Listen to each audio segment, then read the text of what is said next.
Assalamualaikum, salam sejahtera, Mutakhir edisi tengah hari. Bersama saya Amira Anwar, Sabah Hits Online TV. Kita ke tajuk utama. Haji G terima kunjungan hormat Pesuruhjaya Polis Sabah. Sekarang tukar gelaran TYT kepada Yang di-Pertuan Negara, kata Dr. Jeffrey. 202 rumah di Mukim Kawian kini nikmati bekalan elektrik.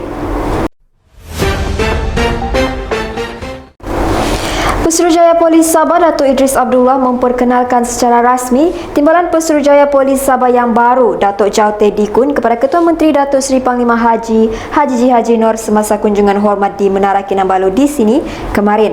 Jaute menggantikan Datuk Mazli Mazlan yang dilantik sebagai Timbalan Pengarah Jabatan Pencegahan Jenayah dan Keselamatan Komuniti Bukit Aman pada 29 November lepas. Turut hadir Ketua Jabatan Siasatan Jenayah Sabah Sabir Ahmad yang menggantikan Jaute.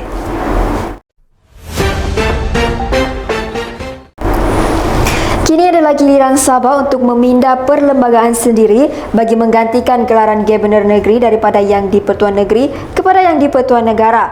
Presiden Star Jeffrey Kitingan berkata pindaan terhadap perkara 1/2 Perlembagaan Persekutuan yang mengembalikan perkataan asalnya sebelum ini hanyalah langkah pertama ke arah memulihkan status sebenar Sabah dan Sarawak dalam Persekutuan Malaysia.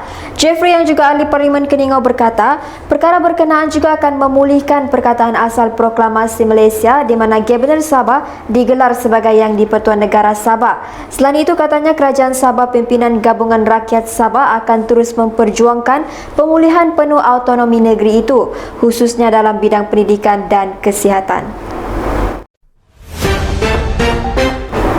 202 buah rumah yang terlibat dengan projek bekalan elektrik luar bandar dari 4 buah kampung dalam Mukim Kawian Ulu Sugut kini boleh menikmati bekalan elektrik yang dinanti-nantikan selama ini.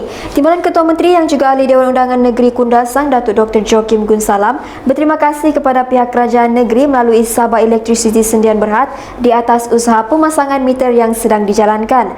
Beliau yang juga Menteri Pembangunan Perindustrian berkata, pemasangan meter elektrik ini sedang dibuat secara berperingkat yang melibatkan Kampung Kawian, Kampung Manikulau, Kampung Paka, Kampung Kemongis dan Kampung Kilanas Kawian. Tambah beliau, pemasangan telah dimulakan ke atas 58 buah rumah yang bermula 13 Disember dan dijangka akan siap dipasang meter pada Februari 2022. Kelulusan Rang Undang-Undang Pindaan Perlembagaan Persekutuan 2021 disifatkan sebagai hari bersejarah buat Sabah dan Sarawak serta Malaysia secara keseluruhan. Menteri di Jabatan Perdana Menteri Hal Ehwal Sabah dan Sarawak, Datuk Seri Dr. Maximus Ongkili berkata, pindaan itu juga merupakan satu kemenangan buat semua, khususnya di dua buah negeri Sabah dan Sarawak. Tambah beliau, dengan pindaan yang amat bermakna itu, semua dokumen pra-perlembagaan kini boleh disebut secara langsung sebagai undang-undang dan perlembagaan, kerana ini semua merupakan lampiran kepada Akta Malaysia dan Perjanjian Malaysia.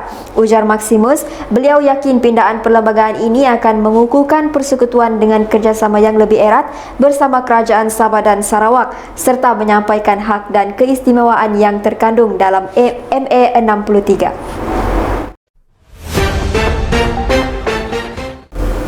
Beberapa bank dilaporkan akan mengenakan semula charge transaksi sebanyak RM1 bagi pengeluaran wang di mesin pengeluaran wang automatik mengikut sistem pembayaran elektronik Malaysia berkuat kuasa 1 Februari tahun depan. Sesetan media tempatan mendapati beberapa bank termasuk Bank Islam, CIMB Bank, RHB Bank, Citibank dan HSBC telah memuat naik notis berkenaan di platform media sosial masing-masing. Sebelum ini, kerajaan memperkenalkan pengecualian charge maps pada 6 April 2020. Langkah itu bagi membolehkan orang ramai mengeluarkan wang tunai daripada ATM yang berkongsi sistem MAPS ketika perintah kawalan pergerakan tanpa perlu dikenakan charge RM1. Bagaimanapun, sehingga kini tiada pengumuman rasmi dibuat oleh Malaysian Electronic Payment System Sendian Berhad atau Persatuan Bank-Bank berhubung pelaksanaan semula charge RM1 bagi perkhidmatan MAPS. Menjelang beberapa hari lagi sebelum sambutan Hari Natal, kami di Sabah Hits dan Sabah GZ TV mengucapkan selamat Hari Natal kepada semua yang menyambut. Sekian itu saja dari saya Amira, Sabah Hits Online TV.